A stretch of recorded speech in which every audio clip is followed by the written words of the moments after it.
حضرت علی کرم اللہ وجہ فرماتے ہیں، اگر میری زندگی میں دکھ نہ ہوتے تو میں خدا کے ساتھ دعا کا رشتہ کیسے نبھاتا۔ رزق کے پیچھے اپنا ایمان خراب مت کرو، کیونکہ یہ انسان کو ایسے تلاش کرتا ہے جیسے مرنے والے کو موت۔ اپنا سر اونچا رکھو کہ تم کسی سے نہیں ڈرتے، لیکن اپنی نگاہیں نیچی رکھو تاکہ پتہ چلے کہ تم ایک باعزت گھرانے سے ہو۔ انسان کے آنسو اس وقت مقدس ہوتے ہیں جب وہ کسی اور کے دکھ کو محسوس کر کے نکلیں۔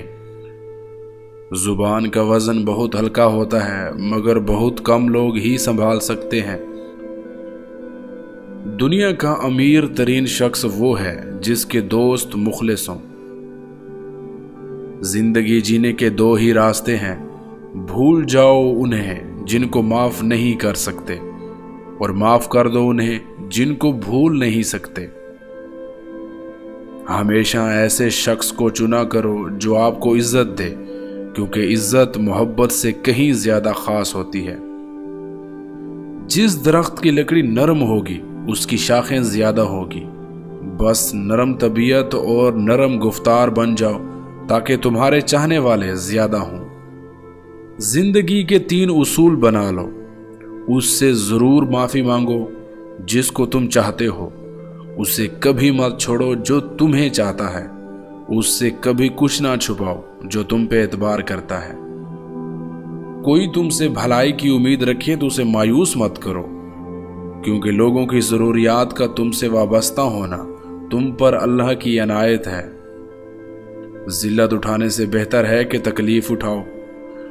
جو قوم اعلانیہ فحاشی کا ارتکاب کرے ان پر موت کو مسلط کر دیا جاتا ہے۔ جس سے محبت کی جائے اس سے مقابلہ نہیں کیا جاتا۔ کسی کو پا لینا محبت نہیں، بلکہ کسی کے دل میں جگہ بنا لینا محبت ہے۔ اچھے لوگوں کا تمہاری زندگی میں آنا تمہاری قسمت ہوتی ہے، اور انہیں سنبھال کر رکھنا تمہارا ہنر ہے۔ یہ دنیا بھی کتنی عجیب ہے، ایماندار کو بیوقوف، بے ایمان کو عقل مند اور بے حیا کو خوبصورت کہتی ہے۔ ان لوگوں کو دعا کے لیے کہنے سے زیادہ بہتر ہے ایسے عمل کرو کہ لوگوں کے دل سے آپ کے لیے دعا نکلے۔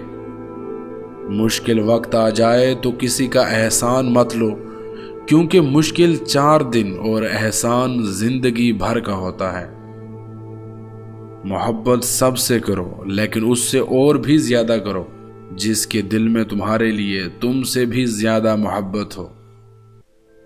اگر کوئی تم سے جلتا ہے تو بجائے غصہ ہونے کے ان کی جلن کی قدر کرو، کیونکہ یہی وہ لوگ ہیں جو تمہیں خود سے بہتر سمجھتے ہیں۔